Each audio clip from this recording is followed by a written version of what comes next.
So what the comes next? Because that's where I'm confused. I'm just gonna, like I said, make it about myself. I'm 30, single, mom. I just think there's consequences for your decisions. My best advice would be to like lower your standards like that, because I just think there's going to be consequences for putting, you know, promiscuous stuff on the internet. You probably won't get the type of guy that you could have got at 22. Men, most of them have struggled so hard to become high status. They've been through so much to get where they are. He's like, no, I just climbed this mountain. I just got rich. I just went through X, Y, Z. I finally got here. I'm finally in the candy store. Now you're telling me I can only have one piece of candy? Welcome to the THPPP Network. We're going to look at another clip from Just Pretty Things, Andrew Tate and Brittany Renner.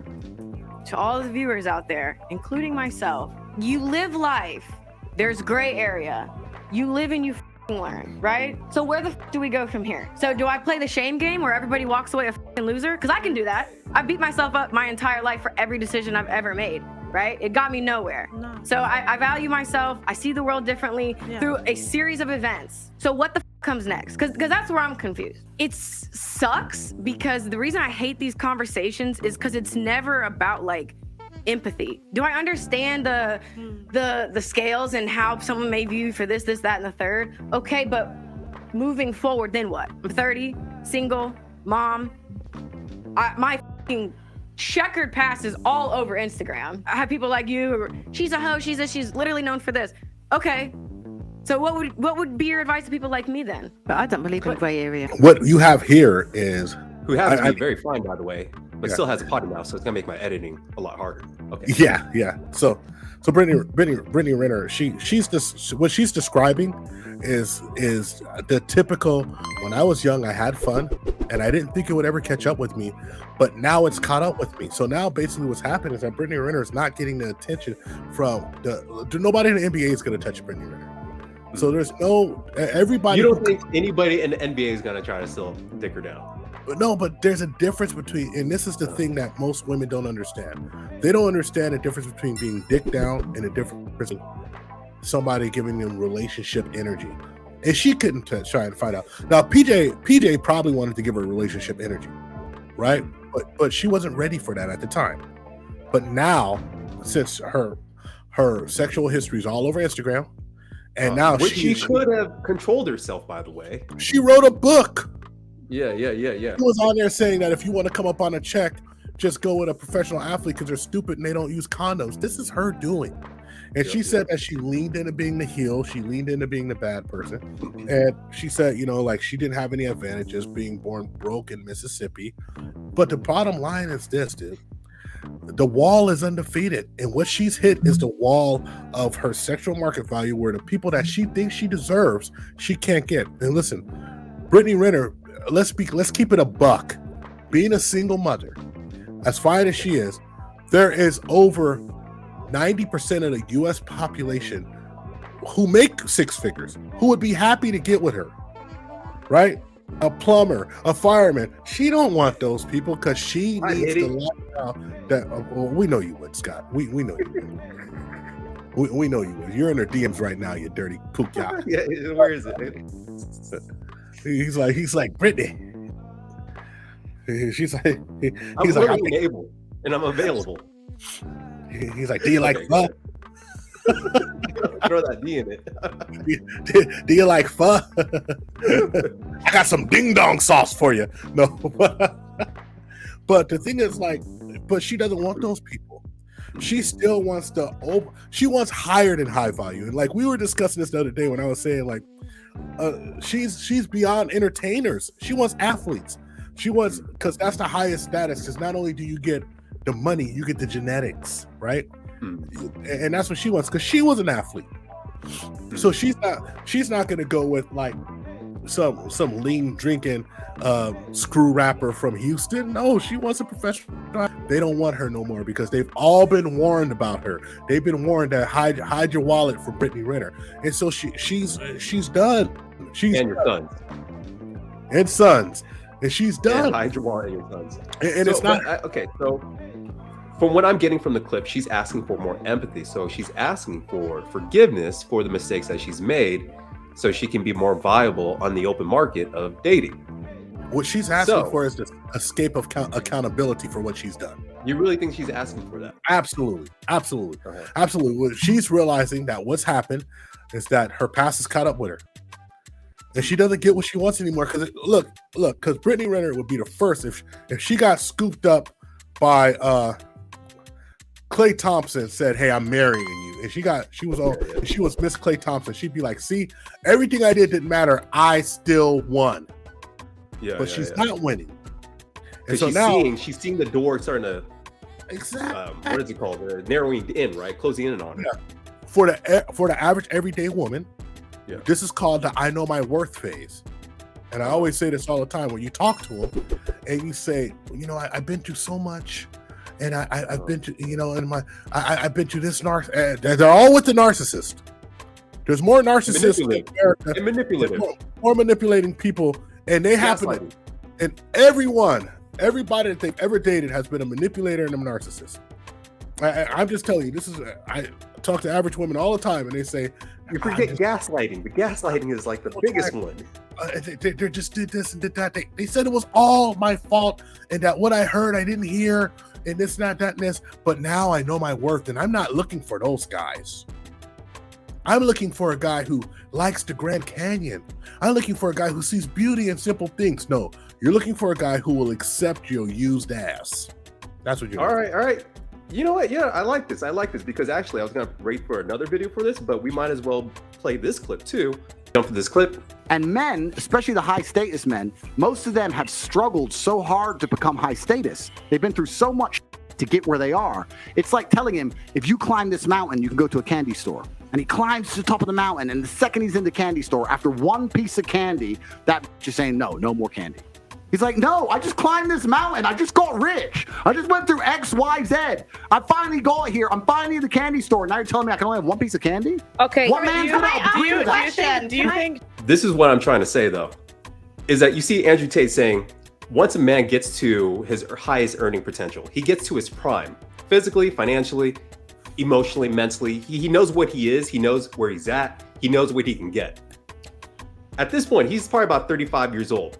And these women are coming out from the left field saying, we are ready to get married. We're ready to settle down right now. And they expect these guys that they were overlooking in their building phase and getting mad at them for now wanting to enjoy the fruits of their labor. They're getting mad at these dudes that are 35, mess around with 25-year-olds and saying that they are being manipulative, gaslighting, and narcissistic for not thinking about the women of their similar age. That they're being selfish. Like, what is up with that? Well, I think it's probably even a little deeper than that, where a lot of guys that they could have got a hold of and could have climbed a mountain with them, and that man would be more than happy to be with them. Think of Pierce Brosnan with his wife, who doesn't look great anymore, but she's giving him like 4 or 5 kids, and he's like, this is the mother of my children. I love her. This is the person who I want to be with, right? And so I don't care how she looks, right? And Pierce Brosnan, I mean, he's still a catch to a lot of women, because not only does he still look pretty good, but he's rich, right? I'm thinking about they didn't do that. They did the Childish Gambino, where he was a geek, he was a nerd, nobody believed in him. Childish Gambino said, man, no women were checking with him, none of the sisters. Maybe a couple of white girls, a couple of Asian girls would check with him because they were like, man, you're really smart. We're attracted to different qualities, right? Because attraction is not universal. There's people who are attracted to different qualities. Like you go to Asia, women could be attracted to certain things. In Mongolia, certain things. Like we've been there together. You see, like Croatia, different things. They found attraction in him, and then they went along for the ride. Now he's a multimillionaire, and now people are saying like, well, Childish Gambino, he doesn't care about us. And so, of course, he's going to get the highest status that he wants. He's gonna pick and choose because he's at the mountaintop now. So now, if he wants Becky, he gets Becky, right? Because before his choices were limited, and now the candy store is wide open, and now he's like, well, you know what? I don't know. You weren't really checking for me, so now I'm checking with you. And you see it happen all the time. You see it happen on a micro level. You see it happen on a macro level, right? You see, but the men get shamed for now enjoying the fruits of their labor. Well, yeah, for men all the years they put in for work, they're getting shamed. The reason why they get shamed for it is quite simple, because it's a way to be a sore loser and cover up the fact that you're a sore loser. Because trust me, No one's shaming Jennifer Lopez when she was dating that young dancer. No one's shaming Cher. She's dating someone 40, 45 years younger than her. No one's shaming Madonna, 40 years younger than her. No one's shaming the Kardashian mom, 25 years younger than her. No one's shaming them, and they're doing the same thing. Look, they got the status and they want a toy boy. More power to them. They're shaming Leonardo DiCaprio, he's worked himself, got to the status, and he's like, look, I'm switching them out at 25, 26, 27, each time. And if you don't like it, so what? They shamed George Clooney until he just had to break down and get married. They shamed George Clooney. George Clooney's okay. They shamed Michael Jordan. They were like, oh, Michael Jordan, he let go of his wife, and now he's with a young Brazilian model. No, it's Michael Jordan. His wife, she couldn't hold on to him. It's the hypocrisy of women, man. And this is like, as much as I'm a woman's advocate, it's the hypocrisy. Man, if you don't shut up with that woman's advocate, I'm gonna reach through this computer and slap the shit out of you. You ain't no goddamn woman's advocate. You a fuck boy. Shut up. We all know what you're doing. But this is what I mean. Because, so I'm spending all my time here. We are building this channel out. Doing the best. I'm doing my best to keep away from distractions, staying away from women, because I'm working towards my goals, working towards a purpose. And our purpose is to build out the channel, monetize, and elevate our life, level up, basically. Right. Basically. I want to be able to enjoy the amount of work I put in. I want to enjoy my success and not be shamed for it. So Scott, what you're saying is that when the channel hits, it's only 25-year-olds for you. No, I don't discriminate. All right, I don't turn nothing down but my collar. Who told you that? You did. But you know what I mean? That's why now it's like, all right, so now we're at the finish line and you're through your hoe phase and I'm getting shamed for I want to be in my hoe phase. Well, it's not saying I'm going to be in it or not, but it just doesn't make any sense. But is it even a hoe phase? So even a hoe phase, once you built yourself up and you're like, listen, I'm just going to get what I want. Because you had what you wanted. Those women get what they want more than anybody. Because they got it the moment they turned 18. They had their $1 million up front. While with us, we still had to be building ours. We had to fail multiple times. I can't tell you how many risks I've taken thus far and failed thus far. And guess what? You had to bear the brunt of the risk. You had to bear the brunt of the failure. My problem is that these women they don't want to bear the brunt of their failure. They don't want to bear the brunt that when they got their $1 million up front, interest free, that they didn't just go and cash it in, get the high status man. They went from man to man to man. They didn't know what they wanted. They didn't know what to look for. They didn't know how to vet. And then all of a sudden, maybe 1 or 2 babies. And in some cases, I know women with 4 babies for 4 different dudes sitting here talking about the next man I get with, he got to accept me for me.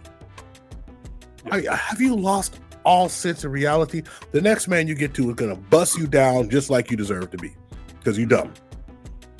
You're dumb. And a lot of times what really gets me about these ladies is that I'm not saying it's over if you're a single mom. I'm not saying you're over even if you have a checker path, but you better deliver. You need to deliver on femininity. You need to deliver on submission. You need to really ease this man's mind and make him feel inspired when he comes home. And he needs to come home and it's a storm outside, a storm of just fuckery he's dealing with. He needs to come home to the damn Bahamas.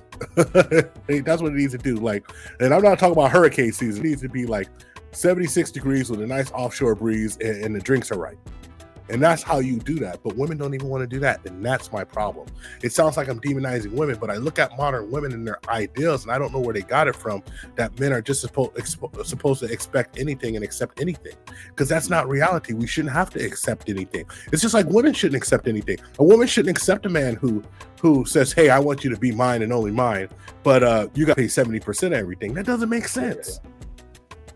No, and I totally agree with what you're saying, is because one thing is, I do appreciate Auntie on the Just Pearly Things show, because I've been exposed and around enough traditional women that do talk about the issues about modern women. So hopefully down the road, even Helena from our last live stream was saying that there's an issue with modern women today and how they are perceiving their dating perspectives, and they're having such outlandish expectations on their dating partners. Right. So I think that's where it's like, when we're not demonizing women, we are demonizing the ideology of what modern women are expecting out of men today and expecting out of relationships today. We are demonizing bad behavior, but we talk about men's bad behavior ad nauseum, and women want to ignore it when we say, hey, when we talk about dudes, keep it in your pants, because, and I've said this multiple times, I'll say it again, you want to see a man erode his status?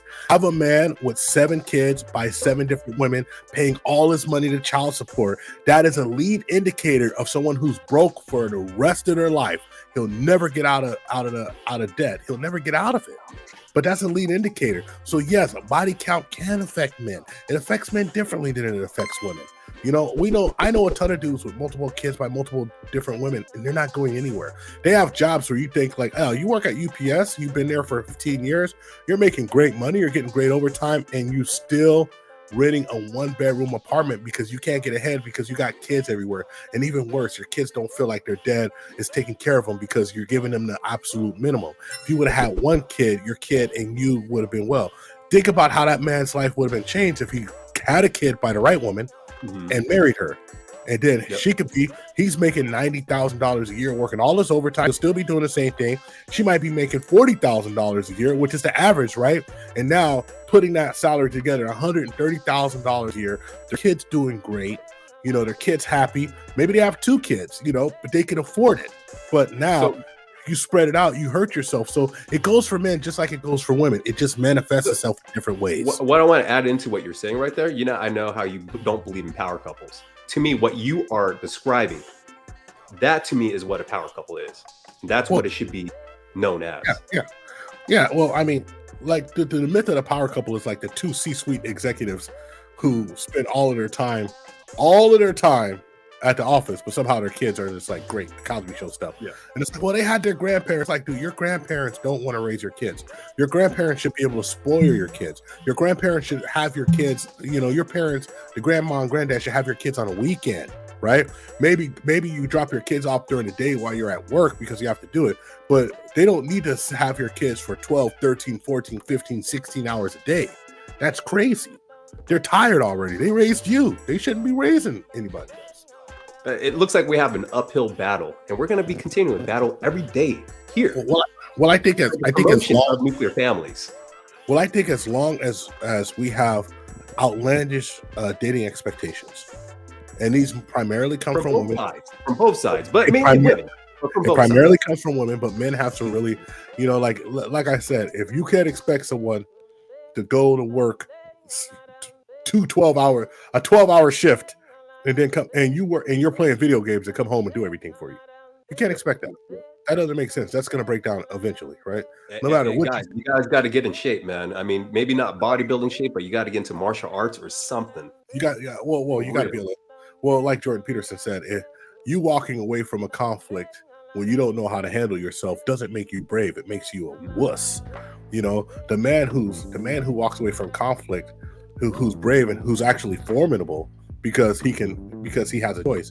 That's the brave person. So like if Andrew Tate, who's a world champion kickboxer multiple times, even if he's from a small organization, he can beat up the average man easy, right? If somebody says something to him, he's like, whatever, guy, and walks away, he's being brave because he's avoiding problems, you know? Yeah, Jordan Peterson said you got to be capable of brutality. Very, very, and I believe in that 100%. It's just like I believe in hunting, fishing. I believe in taking care of yourself. I believe in a lot of things that a lot of people, especially out here on the West Coast, tend to demonize. I think that it's just leaving to a soft society, but I guess that's for a different discussion. Yep. But they can't join the THPPtube memberships here for $1.99. They can, and they better. And you know what else they can? Know what else they can do? If they like this, they can like and subscribe. If they like it, there we go. Oh yeah. You should be liking and subscribing, helping building our channel, building our place, and also join the Patreon. And then what else, Grover? You could join our Patreon, and you will get some behind the scenes, especially what did we start to film? Oh, we started filming a hot seat for the Patreon, which is dope. We got some of that coming. We'll put a little clip on the YouTube, but mostly it'll be on the Patreon. And I get to jump in a hot seat. Scott gets to jump in a hot seat, but mainly our guests jump in a hot seat. So that's dope. Mainly the guests. So where they can follow you at Instagram? You can follow me at the gram at I am Gorilla1, and you can follow the entire TIP network at THPP Network on every social media outlet. And where can they find you at, my G? IG at ScottT. Grover's more heavily on Instagram, while I'm more on Twitter. But we do check cross platforms too. Yes. But yeah, so I guess this is about it. So have a good day, y'all. So what's a burning question, Grover? Let me ask yourself one burning question. What is that? Can you handle the tip? All right, because we are going all in. And then... Boom. Booty face, we out. All right. This is the Happiness Podcast. I'm Grover. Oh, yeah, it's my turn. I'm Scotty. This motherfucker right here, boy. Leave your comments and like and subscribe on YouTube. Booty in your face.